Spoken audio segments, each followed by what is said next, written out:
है? गिनती, गिनती की पुस्तक उसका 23 अध्याय उसकी 19 पद क्या कहता है? आप सीखिए, इसको गौर से सीखिएगा।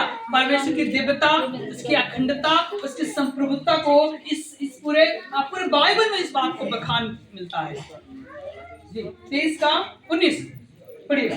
ईश्वर मनुष्य नहीं, लिखा है ईश्वर मनुष्य नहीं झूठ बोले और न वह आदमी है कि अपनी इच्छा बदले। वाह!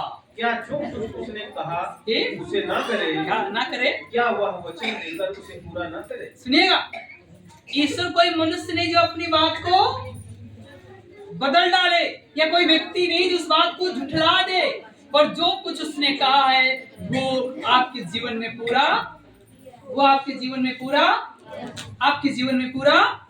करेगा। पर फर्क इतना है, आपके टाइम के अनुसार नहीं, पर परमेश्वर अपने टाइम के अनुसार करता है। फर्क इतना है, आपको आशीष मिलेगी, आपकी बीमारी जाएगी, पर कई बार आपके अनुसार नहीं, परमेश्वर के समय के अनुसार। हालेलुया!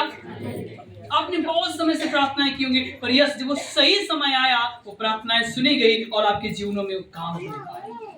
हालेलुया! आप बीमार कई दिनों से थे, कई बार प्रार्थनाएं कर रहे थे, पर वो समय आया, वो निश्चित समय आया जो परमेश्वर लाया और आपके जीवन में बीमारी चली गई। हालेलुया! मैं कहना चाहता हूँ, आपसे आशीषित और आपसे बढ़कर इस संसार में कोई व्यक्ति नहीं मिलेगा क्या? परमेश्वर का वचन कहता है कि परमेश्वर कोई मनुष्य नहीं जो अपनी बातों को बदल दे या भूल जाए, क्योंकि मनुष्य आपसे वादा करता है उसको फिर भूल जाता है ना? आपके पति ने आपसे पता नहीं क्या वादा किया होगा, कौन सी साड़ी दिलाने के लिए बात कही होगी, कौन सी रिंग दिलाने के लिए बात कही होगी, शायद वो ना पूरा कर पाया हो। और आप भी अपने पति से पता नहीं कौन कौन से वादे किए हो, शायद पूरे ना कर पाए हो। तो मैं सच कहना चाहता हूँ कि परमेश्वर ने जो वादा आपके साथ में किया है उसको अपने समय में अवश्य पूरा करेगा। हालेलुया! हालेलुया! वो आपका नातेदार नहीं है आपसे बात का और भूल जाए, वो आपका कोई दोस्त या कुछ ऐसा नहीं है, मनुष्य नहीं जो अपनी बात को कहकर अपने से क्या कह सकते उसको भूल जाए या बात को ना माने। लिखा है वो जमीन आसमान को बनाने वाला परमेश्वर है, वो भूलता नहीं है।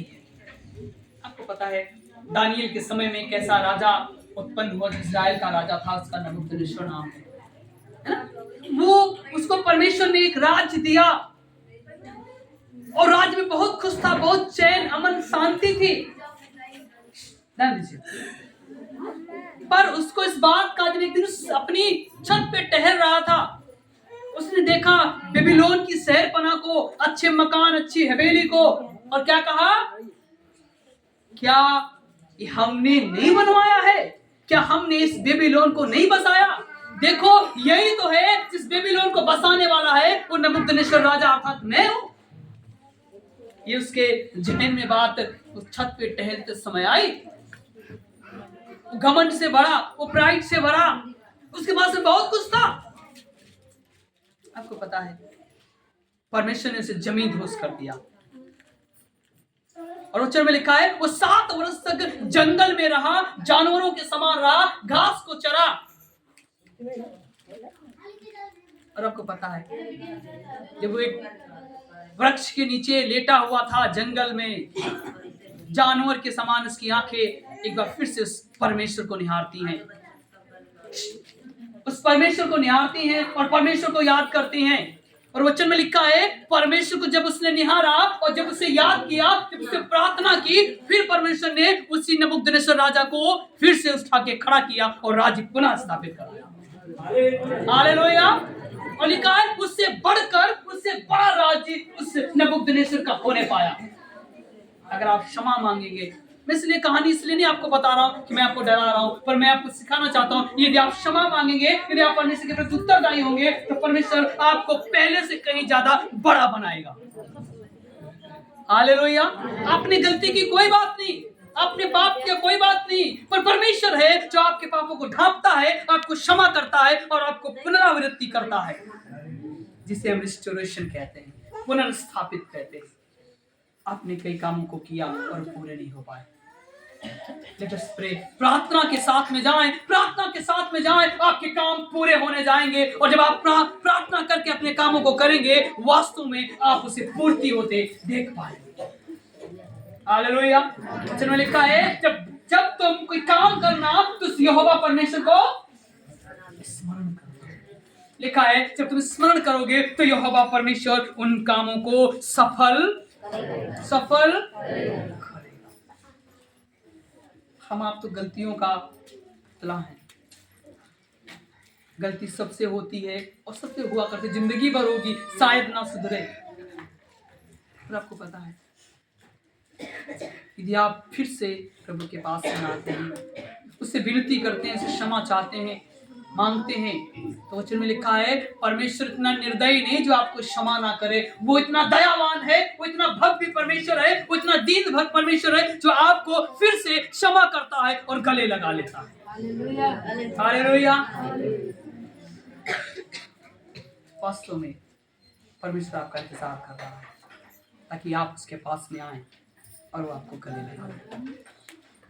अपने जीवन को देखें, आपके दुख दर्द जाते रहे। जब वो समय था, जब वो अकाल था, जब वो समस्याएं थी, जब एक वक्त का भोजन नहीं होता था, आज परमेश्वर ने आपको 3 वक्त का भोजन दिया है। और एक को नहीं बल्कि कईयों को तो आप खिलाने के योग्य बन गए। हालेलुया। वो समय चला गया जब एक धोती में जीवन पार हुआ करता था, है ना। वो समय चला गया जब शादी बारात में जाते थे तो किसी का पैंट शर्ट मांग के ले जाते थे, होता था ना। नहीं, आपके जो तो आपके आने वाले जो आपके माँ बाप रहे उनके जीवन में हुआ होगा। आपको पता है, मेरे जानने वाली गांव में बड़ी अम्मा वो बताती हैं कि तुम्हारे जो पापा हैं वो हमारी चप्पल पहन के स्कूल जाया करते थे। उनके पास में इतने पैसे नहीं होते थे कि चप्पल खरीद के पहने जाए।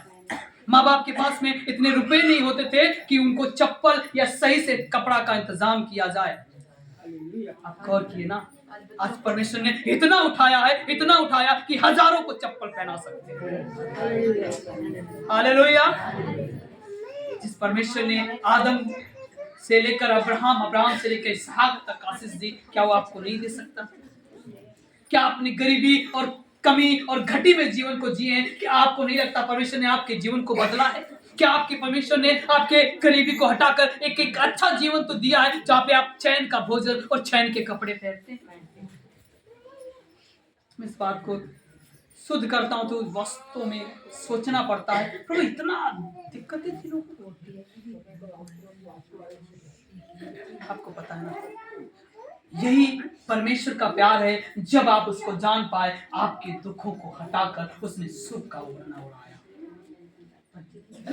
आपके उस कंगाली को, उस कमी घटी को हटाकर आपको भरपूरी का जीवन दिया ताकि आप इतना भरपूर हो जाएं ताकि आप समाज में एक प्रतिष्ठित स्थान को प्राप्त कर ले या संस्थान बन जाए।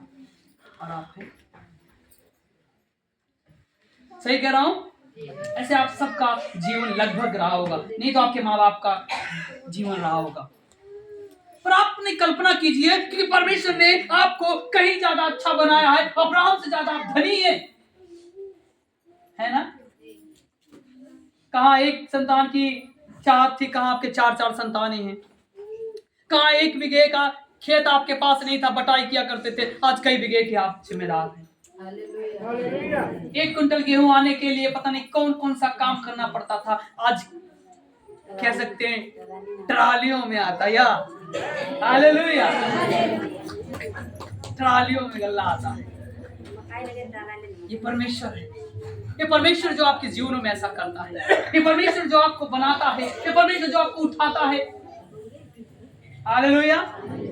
इसहाक का पैदा होना चमत्कार इस बात को नहीं दिखाता है, पर इस बात को जरूर दिखाता है कि परमेश्वर की संप्रभुता, उसकी अखंडता और उसकी दिव्यता को जरूर आप देख सकते हैं। हालेलुया। इससे आप कल्पना करिए कि परमेश्वर है। 15 साल के बाद में औलादों का होना ये कोई बड़ा काम हो ना हो, पर परमेश्वर की संप्रभुता जरूर है कि 15 वर्ष के बाद में फिर से परमेश्वर ने एक माँ को पुनः माँ बनने का मौका दिया। Hallelujah, hallelujah. मैं कहना चाहता हूँ आप परमेश्वर पे भरोसा रखें। किस पे भरोसा रखें?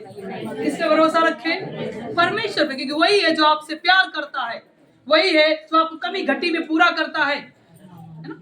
अभी अभी बताया गया कि उन्होंने प्रार्थना के साथ में अपने काम को किया, जिनके घर में शादी बारात थी, है ना? परमेश्वर ने इतनी खूबसूरती के साथ में निपटाया। इतनी भीड़ थी, हम तो बोलेरो गिन गिन के परेशान हो गए। करीब 30 से भी ज्यादा गाड़ियां, और परिवार को देख के नहीं आपको समझ में आएगा, इतने लोगों का खाने का इंतजाम और खूब पूर्ति हो गया। ये कौन करता है? ये कौन करता है? हालेलुया। वास्तव में जिसने उसको स्मरण किया, जिसने उसका स्वाद चखा है, वो आनंद का कारण है। सही कह रहा हूं? परमेश्वर है जो आपसे प्यार करता है, परमेश्वर है जो आपको दया करता है और आपको स्मरण करता है ना? वो दिन जाते रहे, वो दुख का दिन जाता रहा, दर्द का दिन जाता रहा, उस समय जाता रहा। आज समय वो आया जहाँ पे आप आनंद और शांति और अमन के साथ अपने परिवार के साथ रहें। हालेलुया। इससे अधिक क्या चाहिए? चलिए मैं इसमें एक चीज और जोड़ूंगा। इतना सब कुछ होते हुए भी कई बार बहुत कुछ है, सब कुछ है, पर जब कई बार हम परमेश्वर के पास कुछ भेंट की बात करते हैं, तब हम पीछे हट जाते हैं, वचन में लिखा है